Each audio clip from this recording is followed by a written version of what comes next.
স্বাধীনতা অর্জনের চেয়ে কিন্তু স্বাধীনতা রক্ষা করা অনেক বেশি কঠিন। এই কথাটি কেন বললাম, কি জন্য বললাম, অবশ্যই সম্পূর্ণ ভিডিওটি দেখলে আপনারা বুঝতে পারবেন। আশা করি সম্পূর্ণ ভিডিওটি দেখবেন। আসসালামু আলাইকুম, সবাই কেমন আছেন? আশা করি ভালো আছেন। আলহামদুলিল্লাহ, আমি অনেক বেশি ভালো আছি। আজকের ভিডিওটা আমি দুপুর থেকে শুরু করছি। দুপুরে রান্না বান্না দিয়ে দুপুরে আজকে রান্না করব জালি দিয়ে চিংড়ি মাছ, মানে বড় বড় গলদা চিংড়িগুলো রান্না করব। এর জন্য আমি চিংড়িগুলোকে ভালোভাবে ধুয়ে নিয়েছি। তারপরে একটা কড়াইয়ে পরিমাণ মতো তেল দিয়ে নিয়েছি। তেল দিয়ে হালকা জিরা দিয়ে দেন, এর ভিতর পেঁয়াজ মরিচ দিয়ে দিয়েছি। দিয়ে একটু নাড়াচাড়া করে মশলাটা দিয়ে নিয়েছি। এই মশলাটা মাছের জন্য আগে থেকে বেটে রাখা হয়েছিল। সবকিছু দিয়ে মশলাটা বেটে রাখা হয়েছিল। যাই হোক, তারপর আমি মশলাটা দিয়ে নাড়াচাড়া করে চিংড়িগুলো দিয়ে দিলাম। যেহেতু চিংড়িগুলো আর ভাজা হয় না আগে থেকে, তাই একটু চিংড়িগুলো ভেজে নিচ্ছি তেলের সাথে। একটু লবণ দিয়ে নিয়েছি, না হলে লবণটা দিলে হয় কি চিংড়ির ভিতর লবণটা ঢুকবে, আর লবণটা যদি না দেন এখন, তাহলে চিংড়িটা একদম কাঁচা মানে আইলে লাগবে লবণ বিহীন। যাই হোক, তারপর একটু কষিয়ে আমি পানি দিয়ে দিলাম। চিংড়ি আর মশলাটা কষানো হলে এর ভিতর আমি কুমড়োগুলো দিয়ে দিব, মানে জালি কুমড়োগুলো। আর এই ফাঁকে কিন্তু আমি একটা ভর্তা বানিয়ে নিব,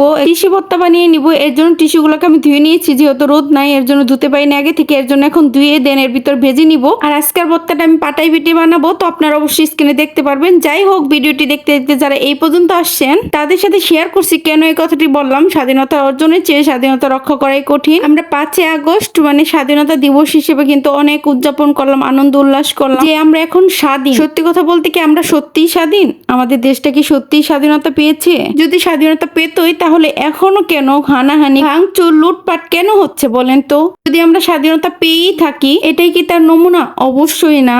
আমাদের যেসব ছাত্র ভাইয়েরা শহীদ হয়েছে তারা অবশ্যই নিজেদের এই দিনগুলোর জন্য বিসর্জন দেয় নাই। আমাদের শত শত ছাত্র ভাইয়েরা যে শহীদ হলো তারা অবশ্যই এই দিনগুলোর জন্য নিজেদেরকে বিসর্জন দেয় নাই। তারা একটা সুন্দর ভবিষ্যৎ চাইছিল, সুন্দর একটা জাতি চাইছিল, সুন্দর একটা সভ্যতা চাইছিল, সুন্দর একটা সভ্য জাতি চাইছিল। কিন্তু আমরা কি করছি? যেই স্বাধীনতা পেলাম সেই হানাহানি মারামারি, কি বলবো, মানে বলার ভাষা নেই। মানে লুটপাট তো আছে, আর লুটপাট গুলো বেশিরভাগ, আর লুটপাটও কিন্তু অনেক সাধারণ মানুষেরও হচ্ছে। আপনাদের যাদের উপর খুব আছে তাদের তো হচ্ছে, সাধারণ মানুষের অনেক লুটপাট হচ্ছে কিংবা ক্ষতি হচ্ছে। এগুলো কিন্তু ঠিক না, এগুলো কোনো সভ্য জাতির কাজ না। এমন স্বাধীনতা আমরা চাই নাই। যে স্বাধীনতায় মানুষকে জীবন দিতে হবে। সব মানুষ কিন্তু খারাপ হয় না, প্রত্যেকটা ভালো মানুষের পিছনে খারাপ মানুষ আছে, আবার খারাপ মানুষের পিছনে ভালো মানুষ আছে। ঠিক তেমনি প্রত্যেকটা পুলিশ সদস্য কিন্তু খারাপ না। যেসব খারাপ পুলিশ ছিল, যেসব পুলিশের ছাত্র ভাইদের উপর গুলি করছিল, তারা কিন্তু অবশ্যই পালিয়ে গেছে। কিংবা এখন যে আমরা পুলিশগুলোকে মারতেছি বা নির্যাতন করতেছি, তারা কিন্তু একদম অসহায়, মানে তারা ইনভলভ ছিলই না। তারপরেও কিন্তু আমরা তাদেরকেই মারছি কেন? তাদেরও তো ফ্যামিলি আছে, তাদেরও তো পরিবার আছে। আমরা এই যে লুটপাট ভাঙচুর করছি, এটা তো আমাদের দেশের ক্ষতি হচ্ছে। আমরা আর যাই করি না কেন, দেশের কোনো সম্পদ নষ্ট করবো না। এটা কিন্তু দেশটা কিন্তু সবার,